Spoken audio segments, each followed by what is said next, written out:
Buenos días, doctores, ¿cómo están? Buenos días. Buenos días, doctor. Buenos días, doctor. Buenos días, doctor. Buenos días.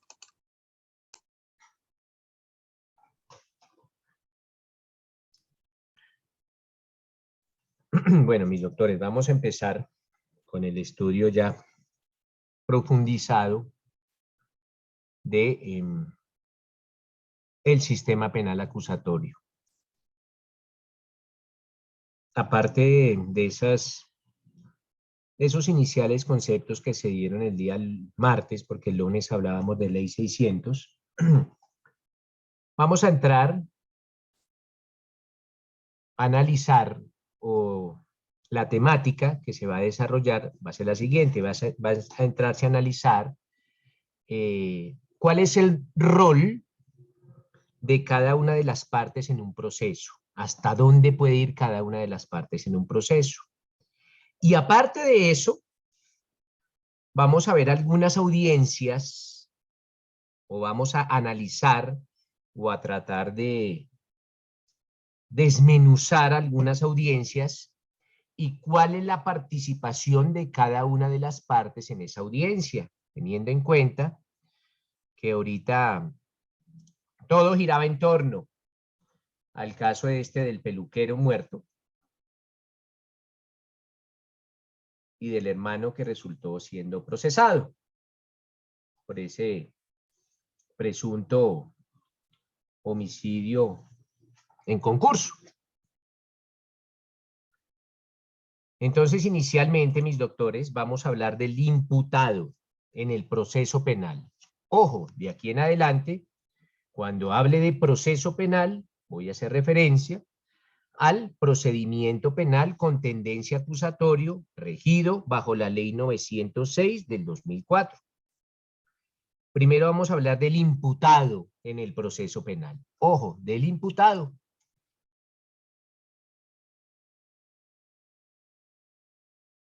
Les decía yo ayer, mis doctores, que esa calidad de imputado o cuándo se puede llegar a pregonar que una persona es imputado en un proceso penal. Básicamente, mis doctores, se adquiere esa calidad de imputado cuando a la persona le es formulada la imputación o desde la captura, ya sea que la captura se presente o con flagrancia o con orden de captura, cualquiera de las dos. Vamos a ver con posterioridad que la captura se puede presentar o con flagrancia o con orden de captura, cualquiera de las dos. Pero ya sea que la persona sea capturada con orden o que sea capturada en flagrancia, a partir de ese momento o en el momento en que la persona es citada a la audiencia de formulación de imputación, a partir de ese momento hablamos de un imputado. ¿Eso lo dice quién? Eso lo dice el artículo 126 del Código de Procedimiento Penal. Alguien, por favor, que le dé lectura al artículo 126.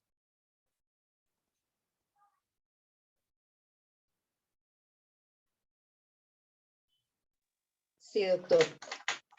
Capítulo 3, imputado. Artículo 126, calificación.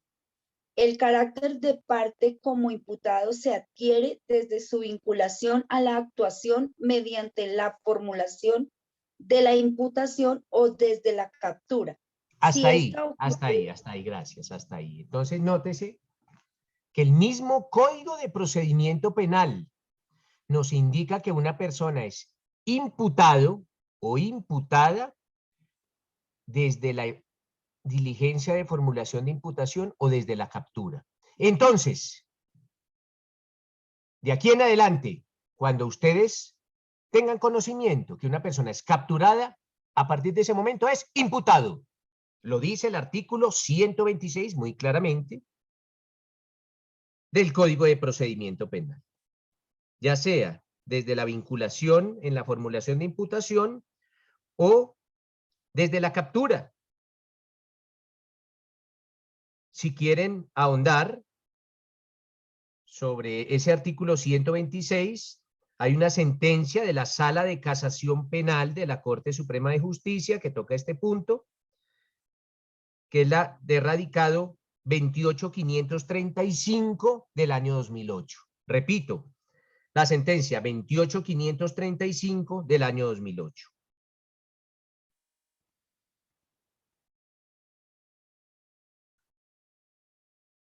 Ahora vamos a hablar de la presencia. Ojo, ya sabemos que es un imputado. Ya ustedes lo saben.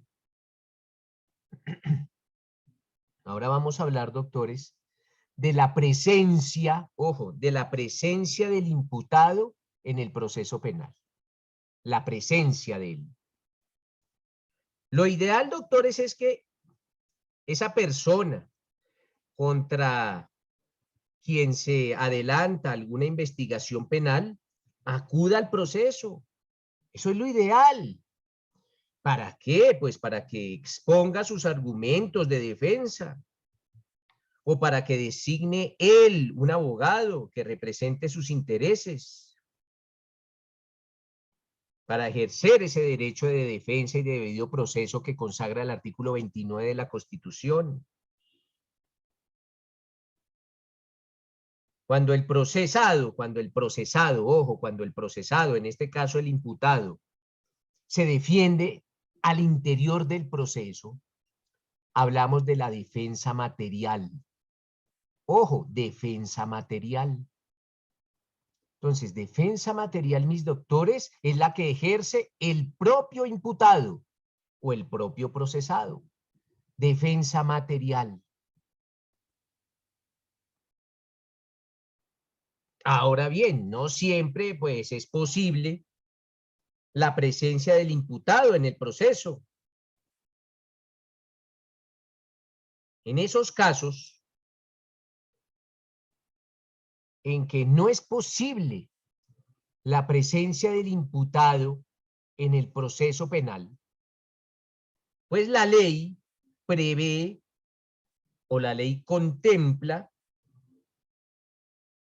dos figuras para vincular a esa persona al proceso. La primera se denomina la declaratoria de contumacia. Ojo, declaratoria de contumacia.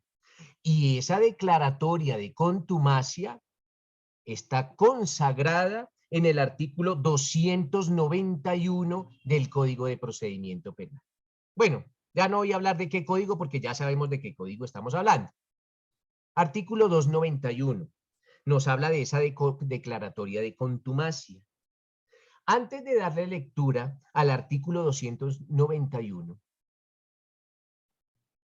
la palabra contumaz significa rebelde.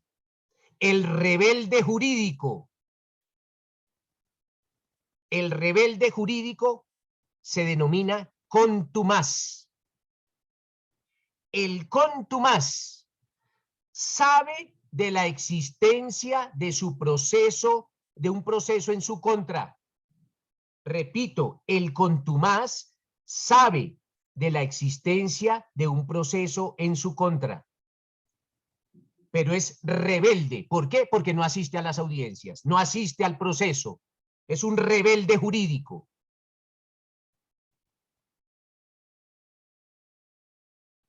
Y va a ser declarado como rebelde jurídico por el juez. Así lo consagra el artículo 291. ¿Quién le da lectura, por favor, al artículo 291?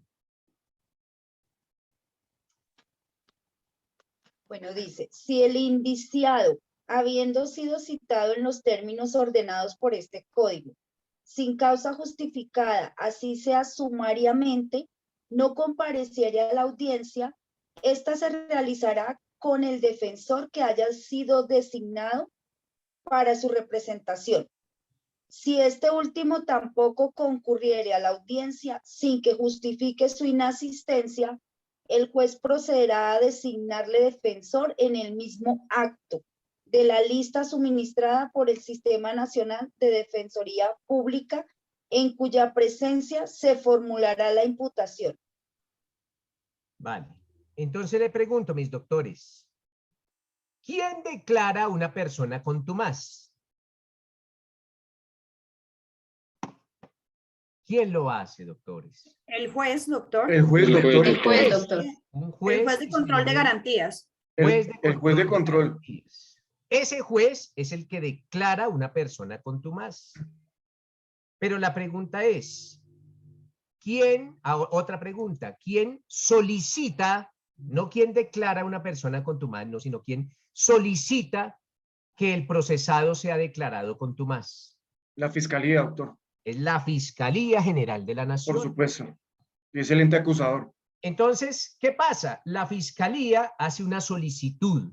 ¿Ante quién? Ante un juez, para que el juez declare a esa persona contumaz, acorde con lo establecido en el artículo 291 del Código de Procedimiento Penal, Ley 906 del 2004. Doctor ¿Qué Nelson. pasa en esa audiencia? Sí, cuénteme. Mil disculpas Levánteme la mano para que yo sepa quién va a hacer uso de la palabra, por favor. Mil disculpas por la intromisión, Javier Cardoso. Qué pena. Cuénteme, Javier. Cuando nosotros hablamos de este contumaz, ¿estamos hablando del mismo término o es coloquial cuando decimos reo ausente? No, eso no es. Reo ausente ya es, bueno, puede ser, sí, aunque ese término no es jurídico, pero sí se puede asimilar a un reo ausente.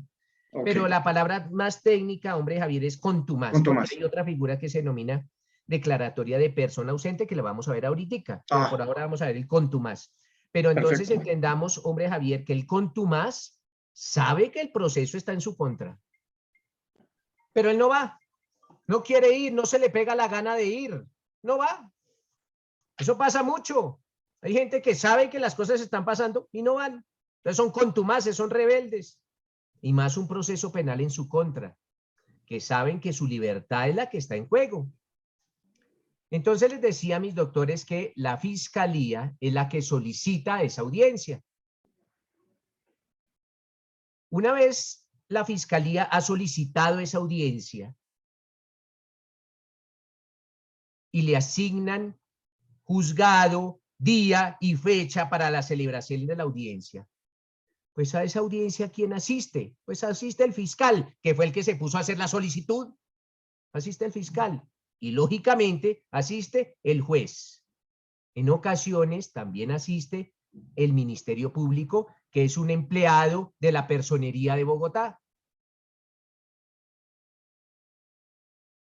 El defensor no, porque esta persona no ha nombrado defensor siquiera, no ha sido declarado todavía, no se ha vinculado al proceso.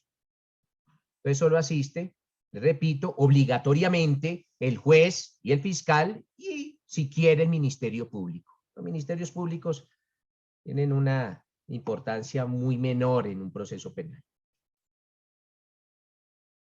En esa audiencia se le otorga, una vez instala la diligencia el señor juez de control de garantías. ¿El juez cómo instala la audiencia? Pues el juez, iniciada la audiencia hoy, 15 de enero de 2022, siendo a la hora, se da inicio a la audiencia de solicitud de declaratoria de contumacia dentro del proceso radicado y da el número. Eso es enunciar el objeto de la audiencia en términos de esa solicitud que presenta la Fiscalía General de la Nación.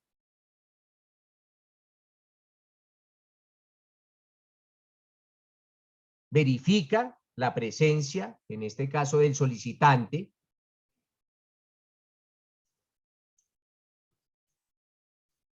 de la Fiscalía General de la Nación, y procede, pues ya, a concederle el uso de la palabra a la Fiscalía, para que la Fiscalía básicamente sustente su solicitud. El juez debe indicarle a las partes, en este caso al fiscal, que su intervención tiene que ser concreta, que su intervención tiene que ser clara, que su intervención tiene que ser puntual, sin argumentos repetitivos. Que el fiscal se debe dirigir es al juez. En ocasiones se fija como un tiempo para desarrollar esa argumentación. Escucho, Héctor. Muy buen día, doctor. Pues, aunando a lo que usted está diciendo, tenemos parte de la jurisprudencia de la Corte Constitucional donde nos dice de que la Fiscalía tiene que agotar todos los medios posibles. Espéreme, Héctor, porque eso yo no lo he explicado. Eso yo no lo he explicado. Todavía estamos en la audiencia. Déjeme termino la audiencia, ¿vale? Bueno, listo, doctor. Qué pena. Vale, listo. Hasta ahora estamos en la instalación de la audiencia. Hasta ahora estamos ahí. En esa audiencia, el fiscal lo primero que debe hacer es identificar o individualizar plenamente al indiciado. Es lo primero que se hace. ¿De quién se trata? Ojo, yo hablo de identificar o individualizar. Cualquiera de las dos. Esa es la primera carga argumentativa que tiene la Fiscalía.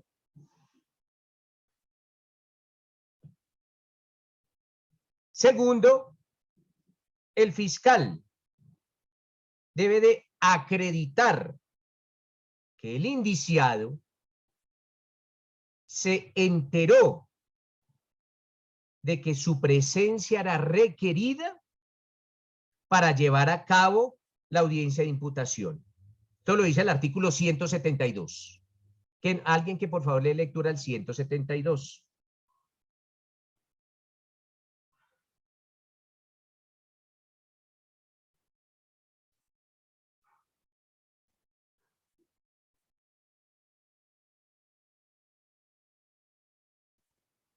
Artículo 172.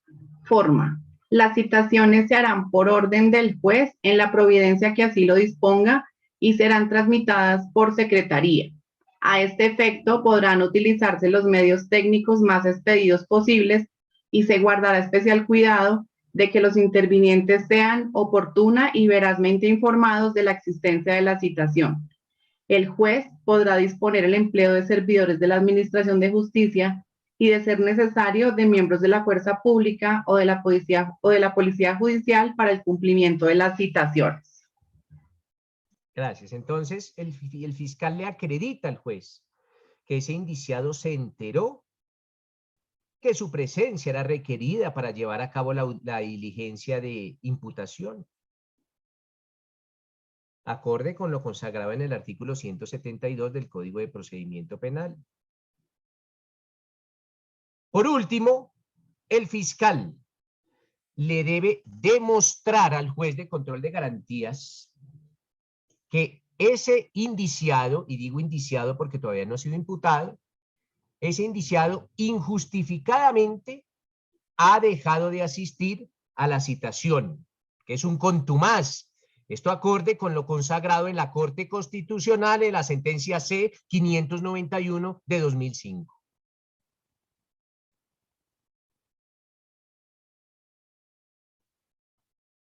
En esos casos, la Fiscalía debe de demostrarle al juez, acorde con lo plasmado en la sentencia C-591 de 2005, proferido por la Corte Constitucional, la Fiscalía está en la obligación de demostrarle al juez que agotó todos los medios idóneos, necesarios, para informarle a esa persona sobre el inicio de su proceso penal en su contra.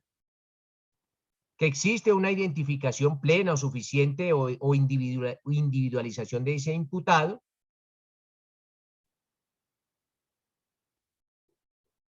y de cómo se evidencia esa contumacia.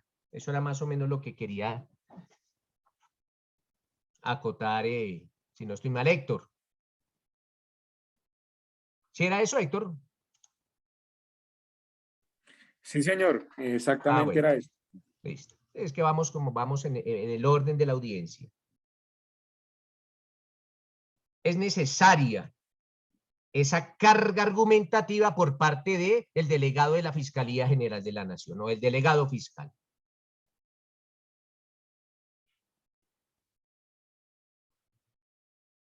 De esa carga argumentativa se le corre traslado al abogado designado por el juez, que básicamente es un abogado del Sistema Nacional de Defensoría Pública. Y una vez se ha escuchado al fiscal y al abogado defensor, pues el juez toma la decisión que en derecho corresponda, argumentando con soporte legal y con soporte constitucional su decisión, y su decisión girará en torno a declarar o no declarar a esa persona contumaz. Contra esa decisión procede el recurso de reposición y el recurso de apelación. Entonces vamos adelantando la primera forma de vincular a una persona y de su audiencia respectiva. Ustedes ya saben que cuando la persona es rebelde será declarada contumaz para llamarlo a imputación. ¿Y qué pasa en esa audiencia?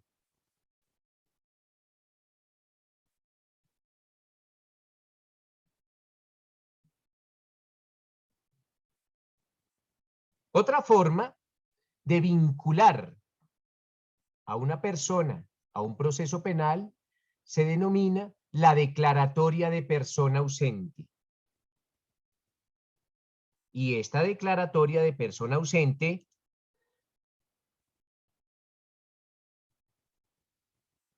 se encuentra consagrada en el artículo 127 del Código de Procedimiento Penal. Aquí ya no es contumaz, simplemente nunca lo encontraron. Entonces lo van a declarar ausente. Esa declaratoria de persona ausente está ya en el 127.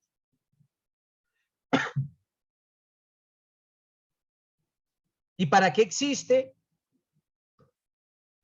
¿Para qué existen esas figuras de la contumacia y de la declaratoria de persona ausente? Pues para no entorpecer ese cumplimiento del Estado de una pronta o de una eficaz administración de justicia. Para garantizar el derecho a la verdad, justicia y reparación que reclaman las víctimas de los delitos.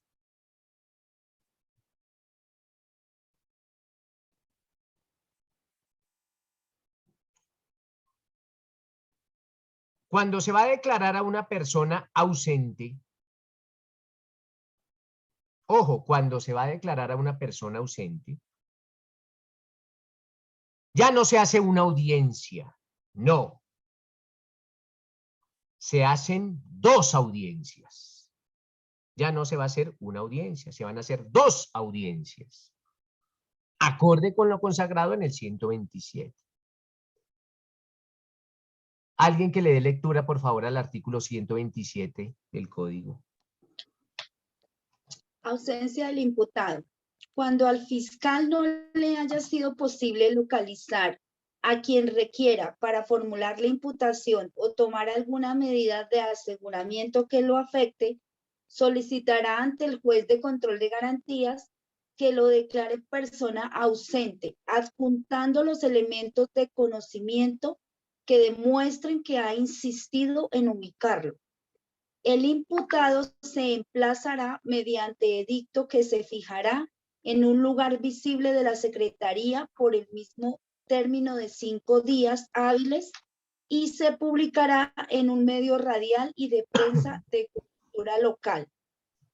Cumplido lo anterior, el juez lo declarará persona ausente, actuación que quedará debidamente registrada, así como la identidad del abogado designado por el Sistema Nacional de Defensoría Pública, que lo asistirá y representará en todas las actuaciones, con el cual se surtirán todos los avisos o notificaciones. Esta declaratoria es válida para toda la actuación. El juez verificará que se hayan agotado mecanismos de búsqueda y citaciones suficientes y razonables para obtener la comparecencia del procesado. Listo. Entonces, nótese, mis doctores, que acorde con lo consagrado en ese artículo 127 del Código de Procedimiento Penal, a esa persona que no se localizó, toca emplazarla. Emplazarla. Y aquí no se hace nada sin el permiso de un juez. En este sistema, acuérdense que yo decía que en la ley 600 los fiscales eran como mini jueces. No, acá no. Aquí el fiscal es una parte como cualquier otra.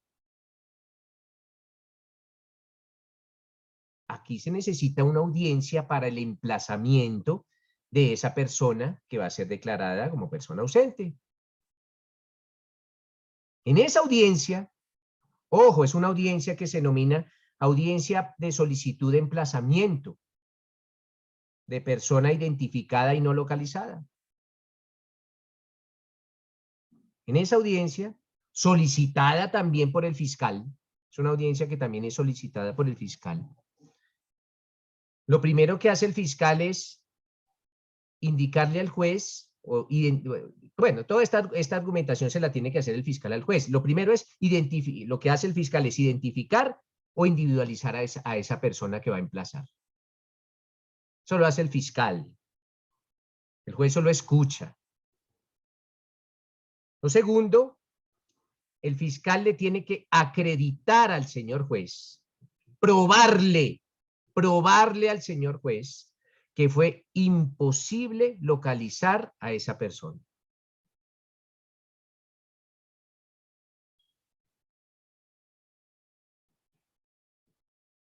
Y que esa persona la necesita la fiscalía para formular la imputación o para solicitarle la imposición de alguna medida de aseguramiento.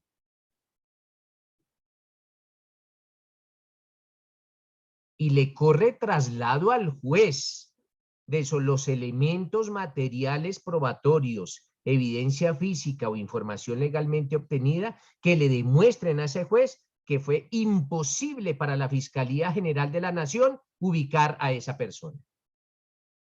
Así es como se lo tiene que probar. No es allá hablando, no. Córrale traslado de todas las labores que efectuó la Fiscalía General de la Nación y aún así, con todo el poder de investigación de la Fiscalía General de la Nación, fue imposible ubicar a este procesado.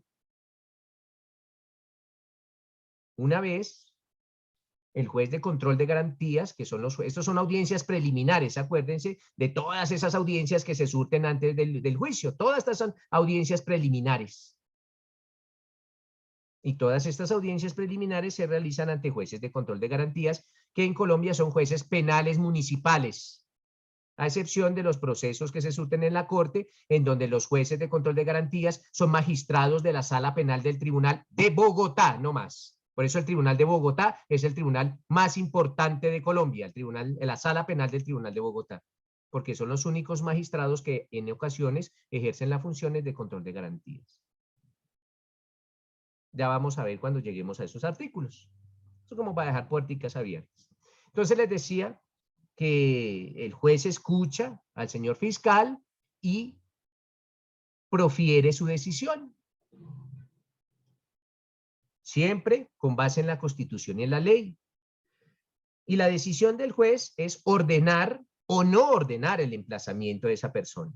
Pero si el juez llega a ordenar el emplazamiento de esa persona, pues dispone la fijación por edicto por el término de 5 días en la cartelera del juzgado. Y también dispone la publicación de ese edicto en un medio radial o en un medio de prensa de cobertura nacional, no de cobertura local, sino de cobertura nacional.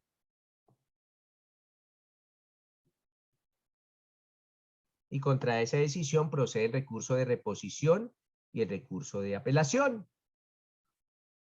Una vez, doctores, se ha surtido ese emplazamiento, ya se surtieron los 5 días, pues vuelve la fiscalía y solicita otra audiencia.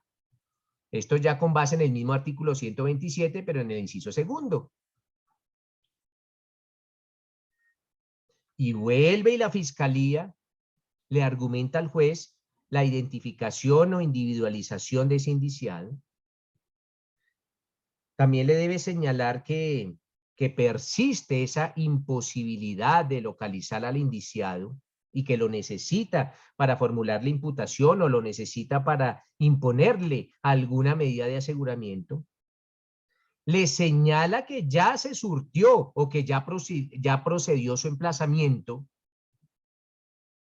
Se le corre traslado a la defensa porque ustedes saben que el juez, acorde con el artículo, tuvo que haberle nombrado un defensor del Sistema Nacional de Defensoría Pública.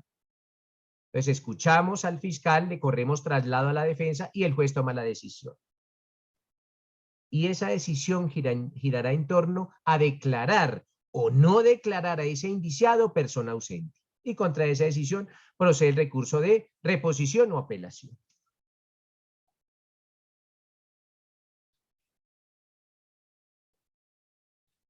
En ambos casos, ya sea con contumacia o con declaratoria de persona ausente, en ambos casos se va a requerir obligatoriamente que la Fiscalía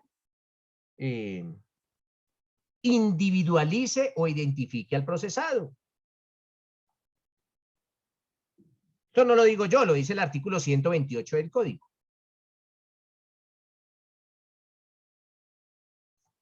Se necesita. ¿Alguien tiene el 128 a la mano?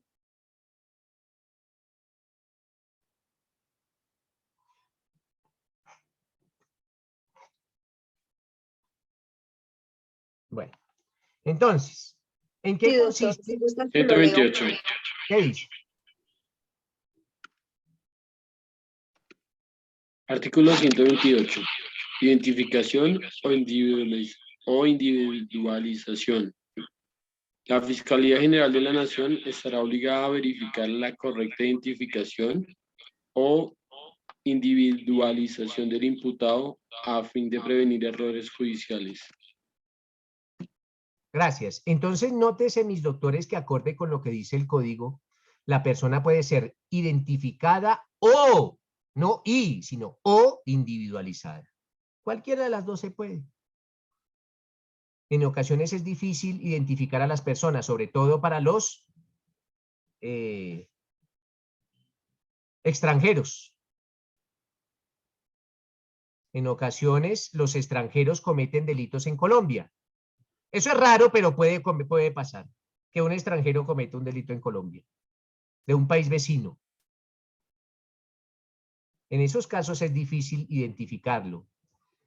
¿Por qué? Porque de pronto el país vecino no nos presta su colaboración para suministrarnos su copia de cédula.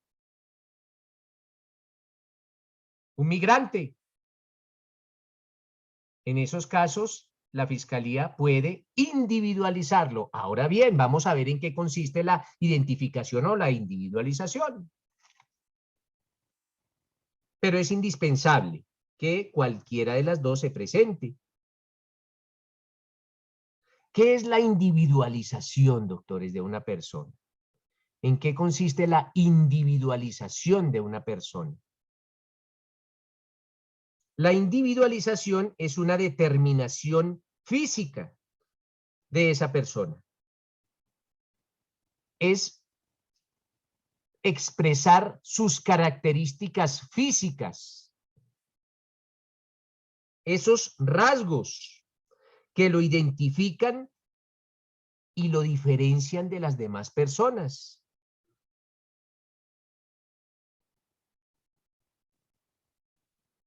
Y esa individualización debe ser tan detallada que pues permita establecer que es esa persona y no otra.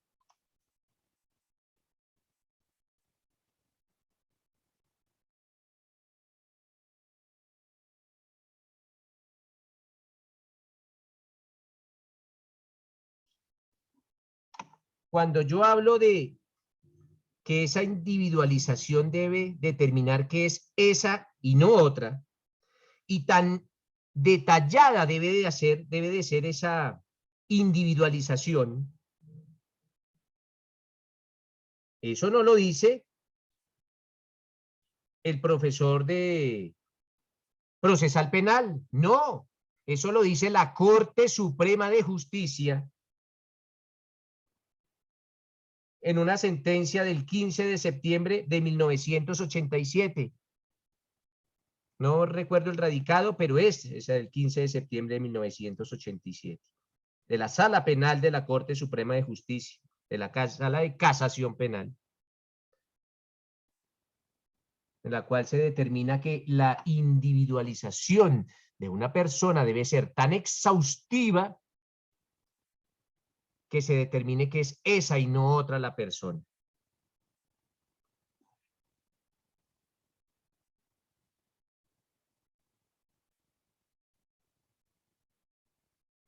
Entonces, doctores, aparte de esos rasgos físicos, también se debe indicar si esta persona de pronto pertenece a algún grupo étnico, cuáles son sus señales particulares. Todos esos pormenores que permitan distinguir a esa persona de los demás.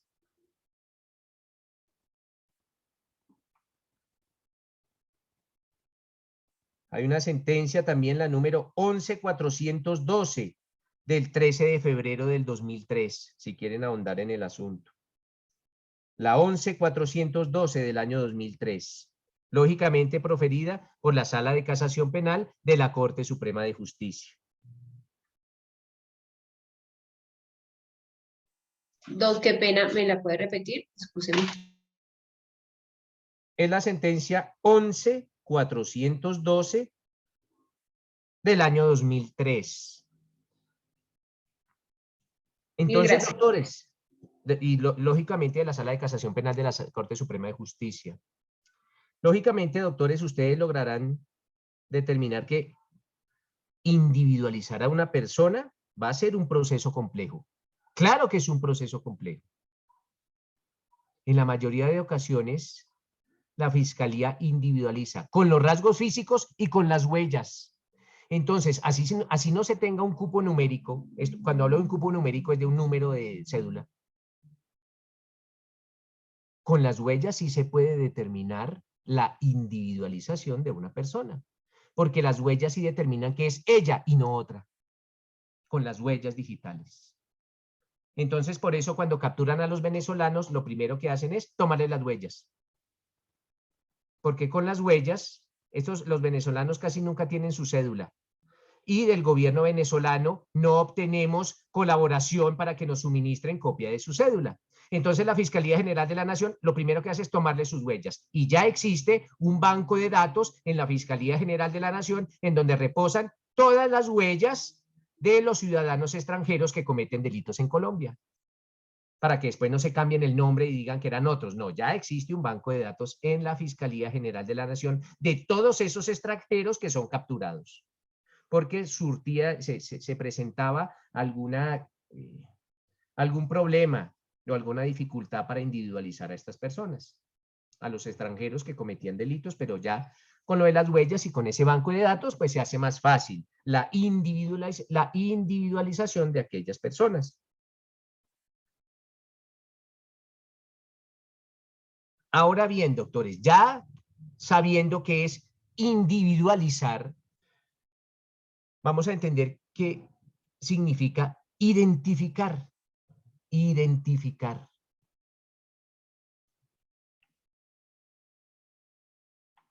Identificar es establecer el nombre, establecer el apellido, establecer el lugar de nacimiento, establecer la residencia, establecer el estado civil, el cupo numérico asignado. No solo el cupo numérico, sino también todos esos otros datos.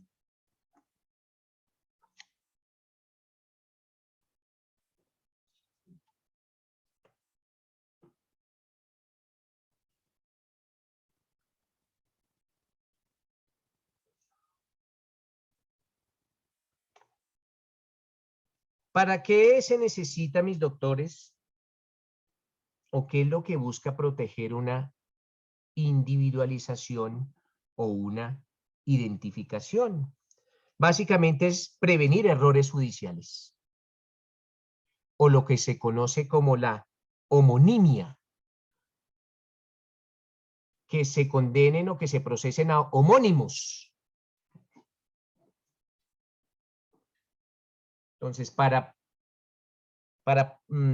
prevenir los errores judiciales o la homonimia, para eso existe la identificación o la individualización. Es para eso que existe. Entonces, doctores, es más que un deber, es una obligación para la Fiscalía General de la Nación evitar esos errores judiciales. De pronto por la falta de una debida individualización o por la falta de una debida identificación, se pueden presentar alguna clase de suplantaciones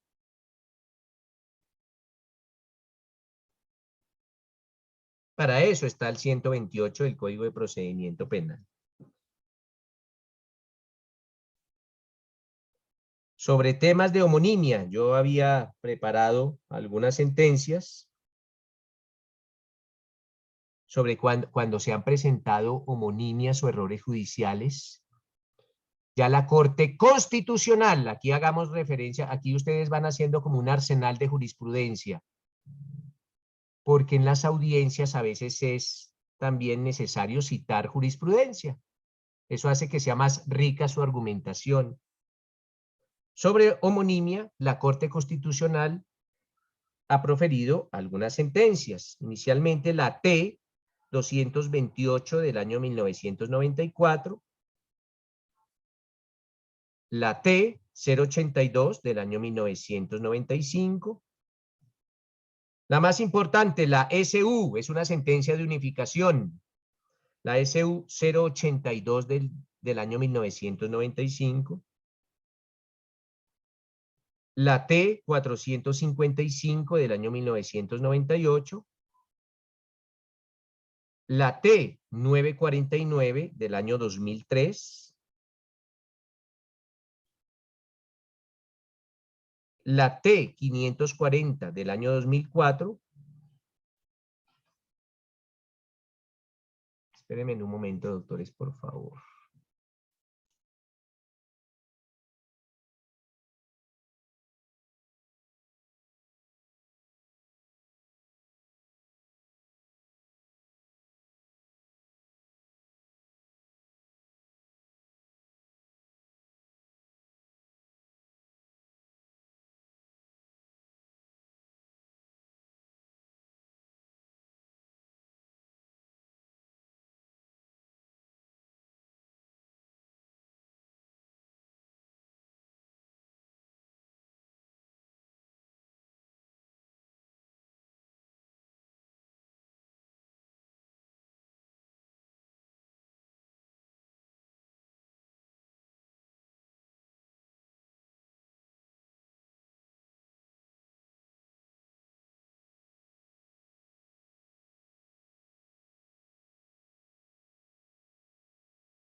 Entonces noten, doctores, cómo ya tienen suficiente arsenal de jurisprudencia sobre homonimia.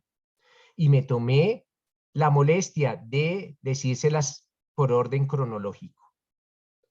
Entonces, ustedes que les queda mucho tiempo libre, en sus ratos, ahí me van a leer todas esas sentencias de homonimia. Y le darán una visión mucho más clara de lo que significa la homonimia y de cómo se atacan los errores judiciales que se presentan. Se han presentado muchísimos, muchísimos. Eso es lo que se busca prevenir, pero en ocasiones se presentan esos errores judiciales. Jenny. Gracias, doctor. Es que me surge una duda en cuanto a la identificación. Entonces, usted nos dice, bueno, la identificación se hace con las huellas y se determina, digamos, el nombre y el apellido de la persona. Y el cupo Entonces, numérico, el cupo numérico el también. cupo numérico. Ok. Ajá. Y entonces, ¿qué importancia tienen los alias? Porque muchas veces uno encuentra que la fiscalía logra condena para alias el mosquito, para alias no sé qué. Entonces, ahí, ¿ese alias hace parte entonces de la identificación? No, los ¿O alias es válido? simplemente hacen para que nosotros como ciudadanía sepamos. En ocasiones hay personas que se conocen más por el alias que por el verdadero nombre. Entonces eso es un llamado a nosotros, la comunidad, de determinar quién es, pero nunca se podrá condenar a alguna persona con el alias, o tendrá que estar identificado o tendrá que estar individualizado. Pero eso es, por ejemplo, alias el patrón. Entonces hay unas personas que conocen a Pablo Escobar más por alias el patrón que por Pablo. Eso es como para que nosotros conozcamos o tengamos alguna referencia más exacta de quién es esa persona, pero para la justicia o la una o la otra. ¿Vale, Jenny? Listo, doctor. Muchas gracias. Vale, mis doctores. Entonces, todas esas sentencias sobre homonimia. Les decía que la Fiscalía General de la Nación sí tiene esa exigencia para la identificación o para la individualización de esa persona. Ahora bien, si va a la Fiscalía a identificar, ojo, a identificar a una persona, pues existen algunos métodos para identificar a una persona. Y eso lo dice el código. ¿Lo dice en dónde? En el 351. El 351 nos dice cuáles son los métodos de identificación. Alguien, por favor, que le dé lectura al 351.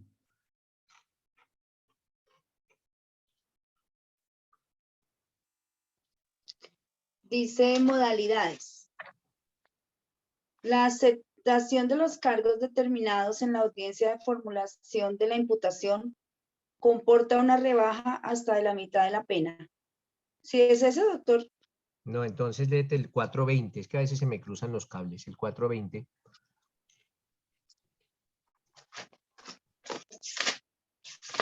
No, el 420 es apreciación de la prueba pericial.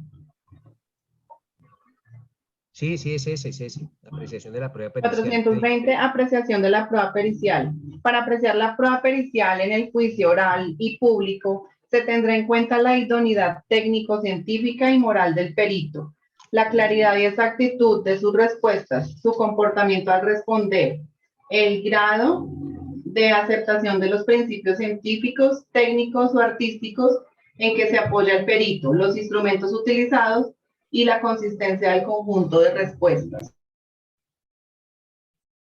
¿A dónde voy? En ocasiones es necesario identificar con base en qué, en peritajes. En peritajes. ¿Por qué? Porque los métodos de identificación son inicialmente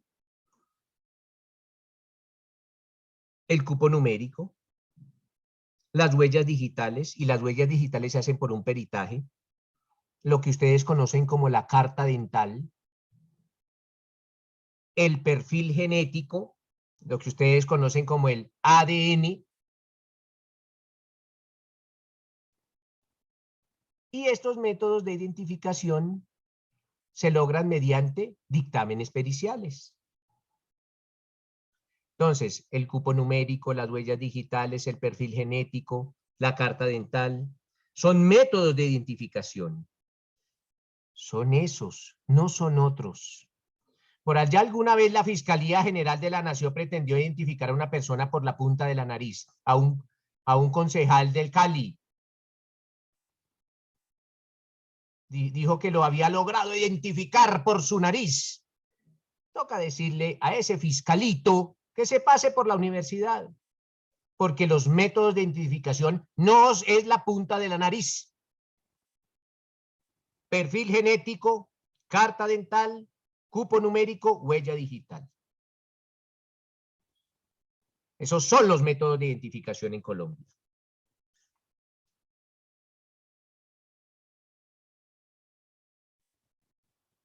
Después vamos a ver que para llegar a esa identificación a veces se necesitan reconocimientos en filas de personas o reconocimientos por medios fotográficos, cuando estemos en el 252 y 253, en otras audiencias preliminares. Por ahora solo estamos en esa identificación.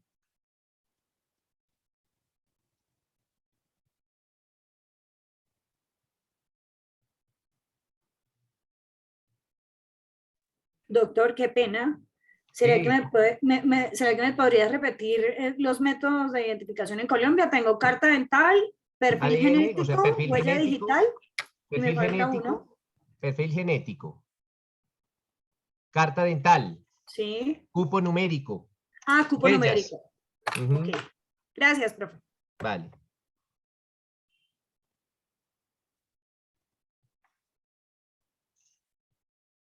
Sí, ustedes recordarán por allá el caso de un concejal en que la fiscalía quiso identificar a una persona por su nariz, porque solo aparecía la nariz en un video.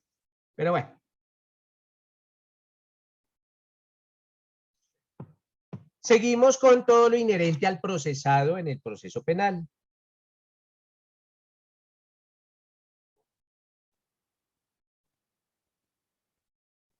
Les decía que una persona puede ser vinculada a un proceso.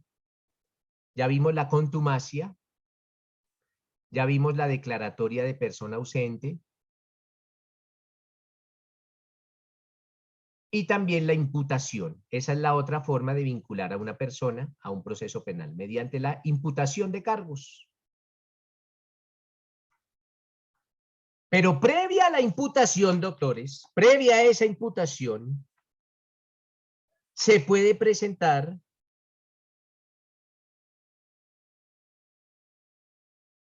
una orden de captura. Ustedes que les gustan tanto los casos de la televisión, en el de ayer se presentó una captura con orden. Hubo una orden de captura. Para que se presente una orden de captura, mis doctores, es necesario que el proceso ya se haya iniciado. Que el proceso se haya iniciado. En el caso de ayer, se tenía que el proceso por ese homicidio, por ese presunto homicidio, ya se había iniciado. Y la fiscalía estaba en esa etapa de indagación y había recaudado algunos elementos materiales probatorios o evidencia física o información legalmente obtenida que indicó que que el procesado, que el sospechoso era acreedor de una orden de captura. Pero mis doctores, las órdenes de captura, tal y como se los dije en precedencia, las ordena un juez. Es un juez el que ordena la captura de una persona. Ya no es un fiscal, no, es un juez. Y esa audiencia en la que se solicita al juez de control de garantías una orden de captura, se encuentra arreglada en los artículos 297 y siguientes del Código de Procedimiento Penal.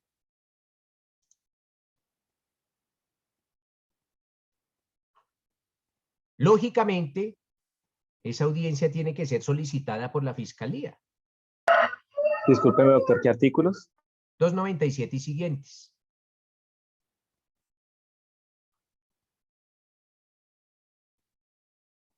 Esa audiencia la solicita ¿quién? Un fiscal. Antes, en pandemia, el fiscal va aquí en Bogotá al complejo judicial de Palo Quemado, a una oficina que se llama el Centro de Servicios, y reclama un formato y llena ese formato, que ese formato es el de solicitud de audiencias. Ahora eso se hace virtualmente. Así se solicita la audiencia. Se acude a Palo Quemado, se llena un formato y se presenta en la ventanilla. Ahora se hace virtual. Así se solicitan las audiencias. Una vez esa solicitud de audiencia ha sido sometida a reparto, se le asigna un juez y el juez señala el día y la hora. Bueno, el mismo sistema y el mismo centro de servicio señala el día y la hora. Al juez ya le llega señalado. Se llama audiencia de solicitud de orden de captura. 297 y siguientes en esa audiencia.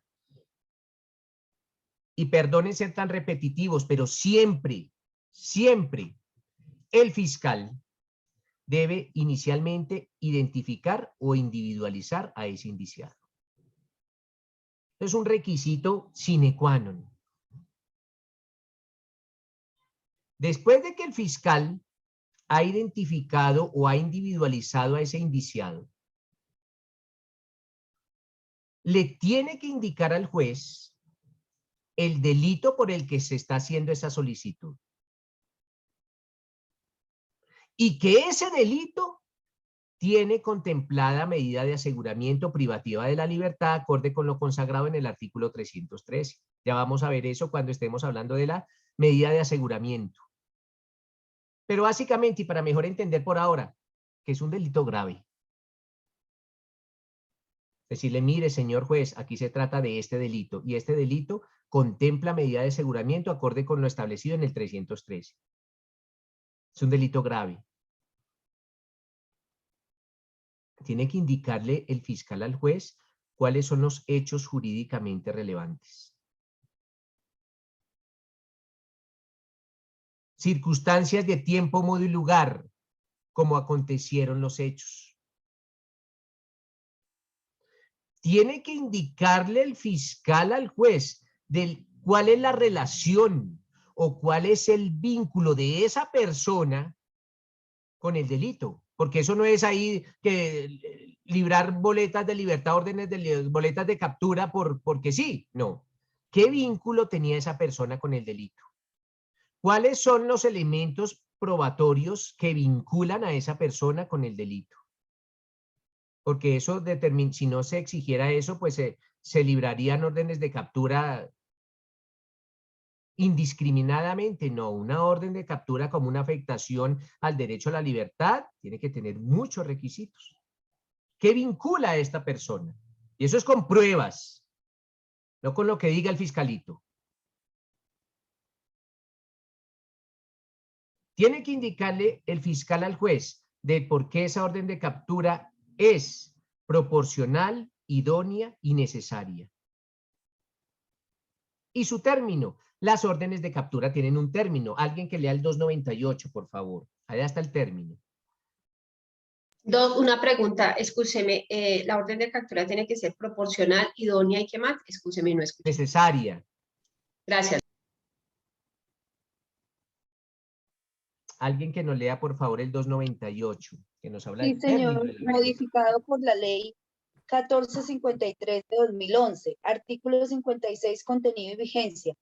El mandamiento escrito expedido por el juez correspondiente indicará de forma clara y sucinta los motivos de la captura, el nombre y los datos que permitan individualizar al indiciado o imputado cuya captura se ordena, el delito que provisionalmente se señale, la fecha de los hechos y el fiscal que dirige la investigación.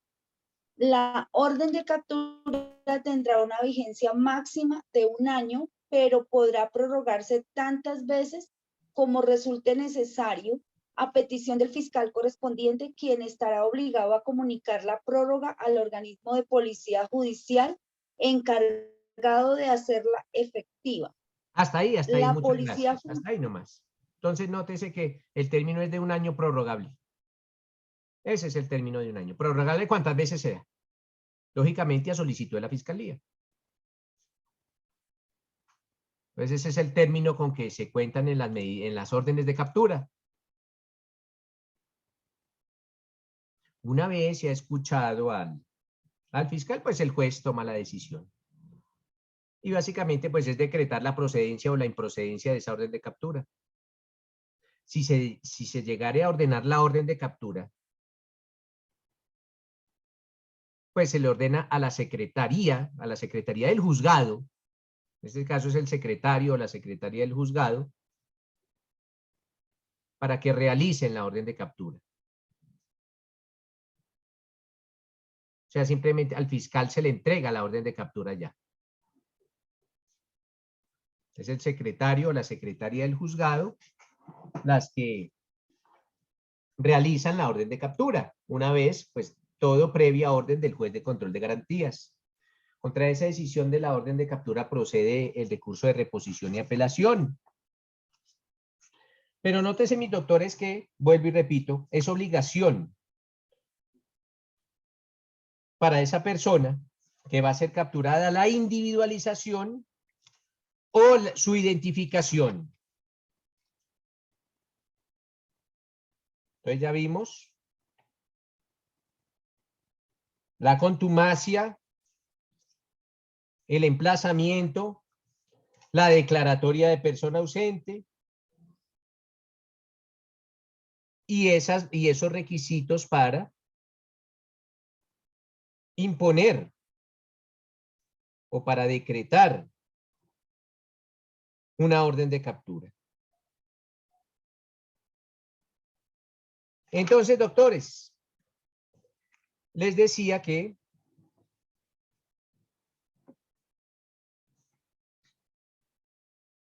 cuando el procesado asiste a su proceso y se defiende, esa figura se conoce como la defensa material.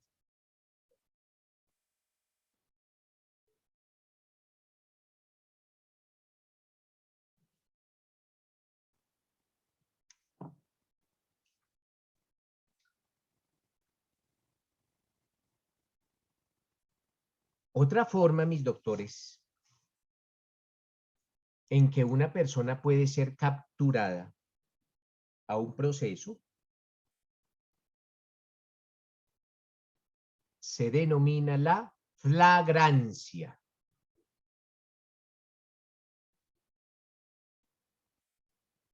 Ojo, la flagrancia. Y esa flagrancia, mis doctores, está consagrada en el artículo 301 del Código de Procedimiento. Allá ese 301 nos habla de la flagrancia. Y la flagrancia constituye, pues, una de las formas de capturar sin que exista orden. No existe orden, pero la persona va a ser capturada.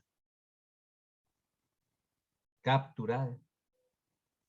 ¿Por qué va a ser capturada? Básicamente porque se cumplen algunos de los requisitos consagrados en el artículo 301 del Código de Procedimiento Penal. Alguien, por favor, que le dé lectura a ese artículo.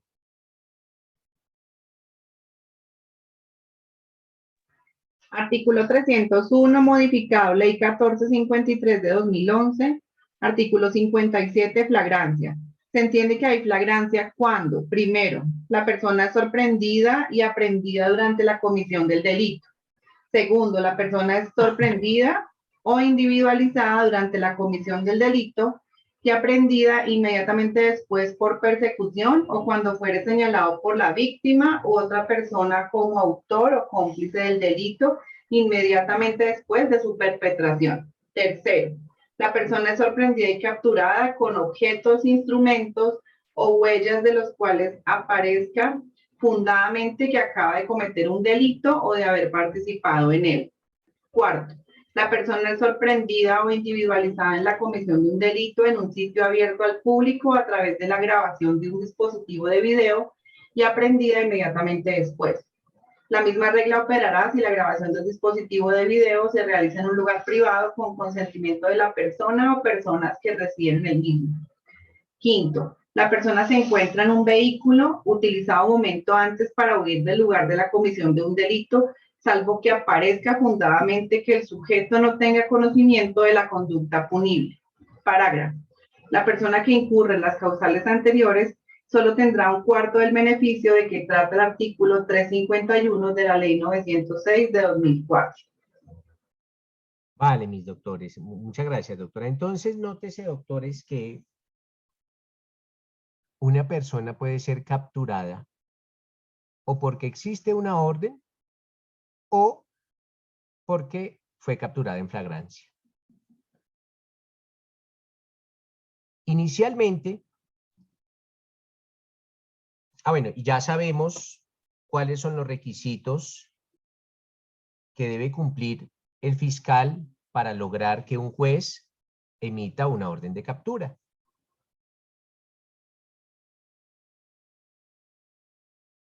Si esta persona es capturada, ya sea con orden o ya sea en flagrancia, siempre se tiene que realizar una audiencia. Una audiencia que se surte, como todas las audiencias preliminares, ante un juez de control de garantías. Entonces nos vamos a ubicar en el primer escenario. El primer escenario consiste en que la persona fue capturada con orden de captura. Había una orden escrita. Sobre esta persona pesaba una orden de captura.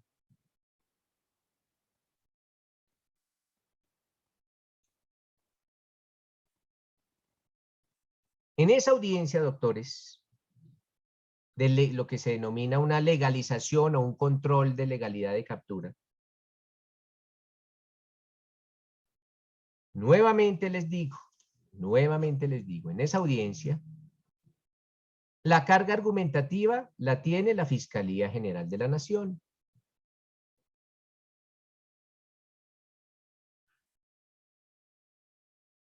Y en aquella audiencia, la Fiscalía, lo primero que hace, ustedes ya lo saben, pero nuevamente lo repito, es indicarle al juez la identificación o individualización de esa persona, acorde con ese artículo que ya leímos, que es el 128. Si esta persona fue capturada con orden de captura, lo más lógico, y es el deber del juez, del fiscal, es indicarle al juez que existe esa orden de captura. Decirle, mire, señor juez, como es otro juez distinto al que emitió la orden. Decirle, mire, señor juez, esta persona fue capturada con una orden que está vigente. Esa orden existe y está vigente. Una vez le haya dicho y le haya probado que la orden existe y que la orden está vigente, es necesario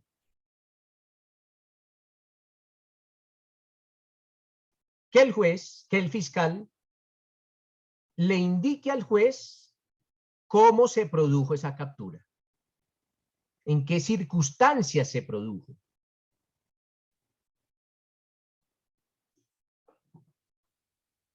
¿Por qué? Porque así la persona sea capturada, también tiene unos derechos, lo que ustedes conocen como los derechos del capturado.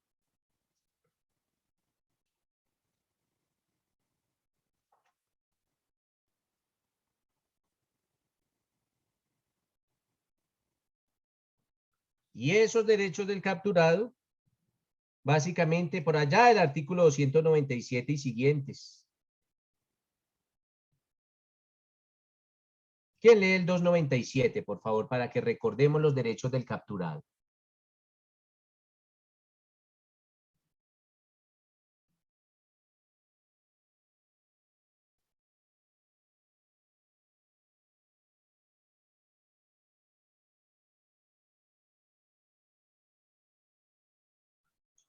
Artículo 297. Artículo 297. Requisitos generales. Para la captura se requerirá orden escrita proferida por un juez de control de garantías con las formalidades legales y por motivos razonablemente fundados de acuerdo con el artículo 221 para inferir que aquel contra quien se pida librarla es autor o partícipe del delito que se investiga, según petición hecha por el respectivo fiscal. Capturada la persona será puesta a disposición de un juez de control de garantías en el plazo máximo de 36 horas para que efectúe la audiencia de control de legalidad, ordene la cancelación de la orden de captura y disponga lo pertinente con relación al aprehendido. Parágrafo. Salvo los casos de captura en flagrancia o de la captura excepcional dispuesta por la Fiscalía General de la Nación, con arreglo a lo establecido en este código, el indicado, imputado o acusado no podrá ser privado de su libertad ni restringido en ella sin previa orden emanada del juez de control de garantías. Bueno, gracias. Entonces, miren, doctores, que lo primero que tiene, bueno, lo primero, individualizar o identificar a este capturado, decirle, mire, señor juez, en contra de esta persona pesa una orden de captura y ella está vigente. Indicarle cuáles son esas circunstancias de tiempo, modo y lugar en que se produjo la captura. Esa audiencia de legalización de captura se tiene que realizar o tiene que culminar a más tardar dentro de las 36 horas siguientes al momento en que se produjo la captura. Eso lo dice el parágrafo del 298. El parágrafo del 298. Ese es el parágrafo, a ver, sí. Es el parágrafo del 298. La que indica que el tiempo en que se debe realizar la audiencia son 36 horas como término máximo a partir del momento en que la captura se produce.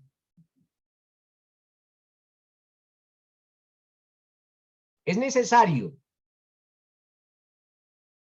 que la Fiscalía le demuestre al juez que se garantizaron los derechos del capturado,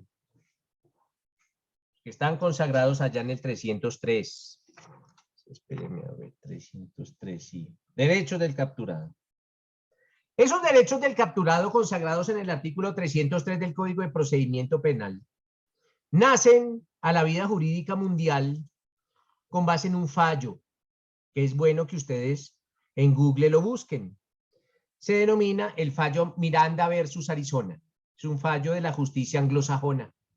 El fallo Miranda versus Arizona. Ese fallo Miranda versus Arizona es el nacimiento o la génesis de los derechos del capturado a nivel mundial, o por lo menos en el mundo occidental.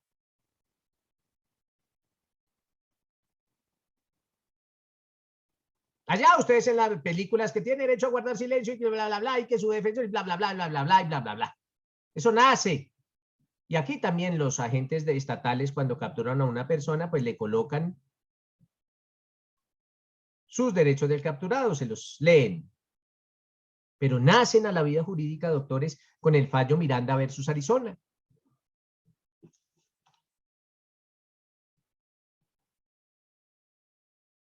Y esos derechos del capturado se encuentran consagrados en el 303. Alguien que nos lea el 303, por favor, para que cuando nos capturen de una vez recordemos nuestros derechos del capturado. 303. Derechos del capturado. Al capturado se le informará de manera inmediata lo siguiente. Primero, del hecho que se le atribuye y motivó su captura y el funcionario que la ordenó. Segundo, del derecho a indicar la persona a quien se deba comunicar su aprehensión. El funcionario responsable del capturado inmediatamente procederá a comunicar sobre la retención a la persona que éste indique. Tercero, del derecho que tiene a guardar silencio, que las manifestaciones que haga podrán ser usadas en su contra y que no está obligado a declarar en contra de su cónyuge, compañero permanente o pariente dentro del cuarto grado de consanguinidad o civil, o segundo de afinidad. Cuarto, del derecho que tiene a designar y a entrevistarse con un abogado de confianza en el menor tiempo posible.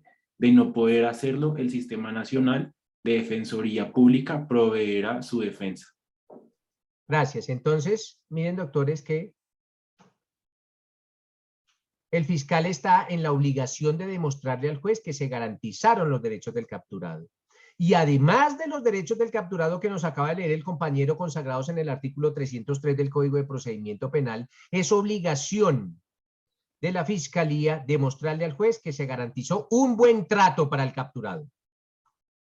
Y esto en aplicación de la dignidad humana consagrada constitucional y legalmente. El Estado debe de brindar un buen trato a los capturados. Capturado al cual se le inflinja un trato no digno, esa captura debe ser decretada inmediatamente ilegal. Por ejemplo, cuando los policías le pegan al capturado. Esto no ocurre en Colombia, pero puede llegar a pasar que un policía le pegue a un capturado. Es raro, pero puede pasar. El policía no está para pegarle a los capturados. El policía está para respetar la Constitución y la ley, o si no, que se retire de su puesto. Así le dé mucha rabia al policía. Cosa distinta es si se emplea la fuerza, un uso legítimo de la fuerza y proporcional para reducir al capturado. Pero la fuerza no implica darle golpes o patadas o puños en la cara o en cualquier parte del cuerpo. Pero repito, esto no pasa en Colombia, afortunadamente, sino es en otras latitudes. Eso es necesario demostrárselo al juez. Doctores, les decía yo con anterioridad que en la ley 906 del 2004, el juez no tiene la potestad de decretar pruebas de oficio en esta ley. Pero existe una única excepción. Es esta. En esta audiencia de legalización de la captura, el juez puede decretar pruebas de oficio para determinar si a ese capturado le violaron sus derechos fundamentales. Es inaudito que un juez de control de garantías observe a un capturado con algunas lesiones y no indague de dónde se produjeron las lesiones. El juez lo puede hacer oficiosamente. Y para tal fin, llama a declarar para que de manera inmediata se presenten los agentes que realizaron ese procedimiento de captura. Yo veo, señor, dice el juez, yo veo, señor procesado o señor capturado, que usted tiene unas lesiones en su cara. ¿Debido a qué se produjeron? O explíqueme usted, señor fiscal, por qué el capturado viene con lesiones en la cara y se lo deberá justificar. Entonces, en esos casos, mis doctores, los jueces sí pueden decretar pruebas de oficio. Es el único caso, no más, solo para verificar la legalidad o no legalidad de un procedimiento de captura, no más. Nunca jamás dentro del proceso podrán decretar pruebas de oficio, pero es obligación porque los jueces están para velar por los derechos y garantías fundamentales de todas las partes, incluido el capturado.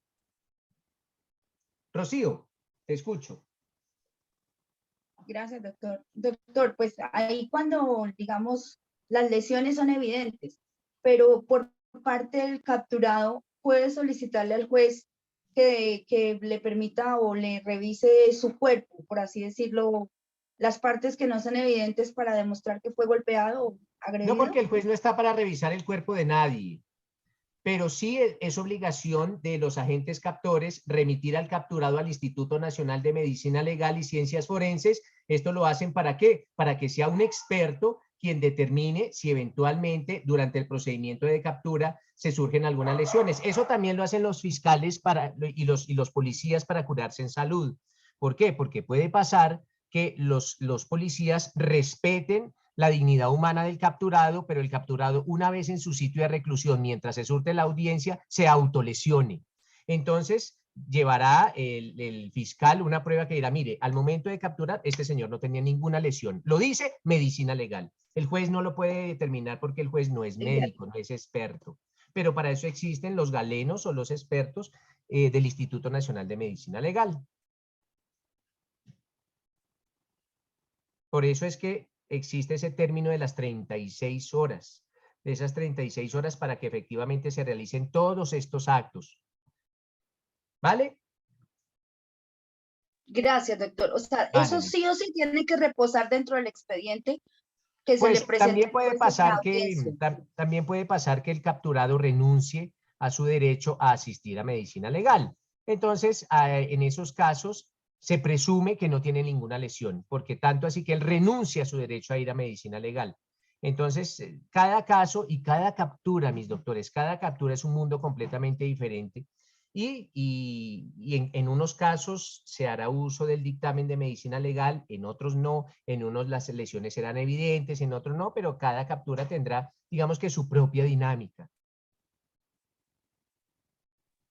Ok, doctor, gracias. Vale. Entonces, mis doctores,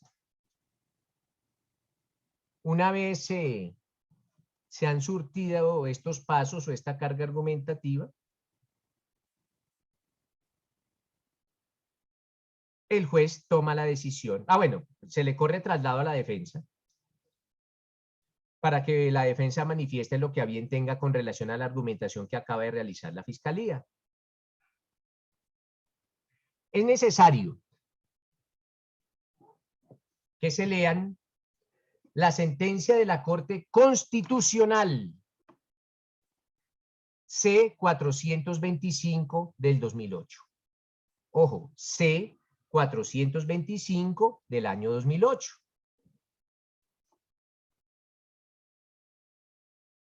Esa sentencia, para los que de pronto no tengan el tiempo suficiente o el interés suficiente en leerla, esa sentencia de la Corte Constitucional indica que esta audiencia de legalización de captura siempre, ojo, estoy hablando de siempre, debe realizarse dentro del término máximo de las 36 horas. En ocasiones, esta audiencia se hace sin la presencia del capturado, cuando en estos eventos en que el capturado se halla en un estado de inconsciencia o en un estado de salud que le impida ejercer su defensa material. Ustedes ya saben cuál es la defensa material. Eso lo dice la sentencia C-425 del año 2008, proferida por la Corte Constitucional. Entonces les decía a mis doctores que una vez escuchada la Fiscalía se le corre traslado de esa argumentación al defensor y al Ministerio Público si va a la audiencia. Básicamente el defensor podrá oponerse o no oponerse al procedimiento de captura. Y una vez escuchadas a las partes, pues el juez procede a tomar la determinación que en derecho corresponda. Nuevamente les digo, soportada en la Constitución y la ley y esa decisión pues básicamente o legaliza la captura. Esto es ya acuérdense que estamos hablando de una captura efectuada con orden de captura. Entonces, en el caso que el juez legalice la captura, pues cancela la orden. Esto lo dice el 298, tiene que cancelar esa orden porque no puede quedar vigente una orden de una persona que ya está capturada. Y en el caso en el cual no se legalice la captura, se ordena la libertad inmediata de esa persona capturada. Contra esa decisión procede el recurso de reposición y apelación. Indistintamente de que se interpongan los recursos, indistintamente de eso, si el juez decreta la ilegalidad de la captura, la libertad es inmediata. Así se interpongan todos los recursos del mundo. La libertad es inmediata. Entonces dirá el fiscal, señor juez, interpongo el recurso de reposición y apelación. El de reposición no, porque pues se surte ante el mismo funcionario, pero el de apelación inmediatamente se decreta la libertad de la persona. Y apele, pero la persona queda en libertad inmediata. Entonces uno le dice al procesado, si quiere puede escucharla, si no, desde este mismo momento usted se puede retirar de las instalaciones del juzgado o de la sala de audiencias. Entonces noten por qué esto, gústenos o no nos guste. Pero ahí es cuando yo digo que pues este sistema es bastante garantista para el procesado. Gústenos o no nos guste. Así son las reglas y así lo dice la ley. Porque en ocasiones pueden darse capturas legales, pero el juez algo pasó y la decretó ilegal y decreta a esa persona libre y vayan a ubicarla otra vez a ver. Pero así, con esas reglas jugamos, básicamente. Listo, doctores, dejemos ahí. Muchas gracias por su asistencia y nos vemos mañana. Gracias, doctor. Muchas gracias, le agradecemos Gracias, mucho. doctor. Buen día. Muchas gracias, doctor. Gracias. Gracias, doctor.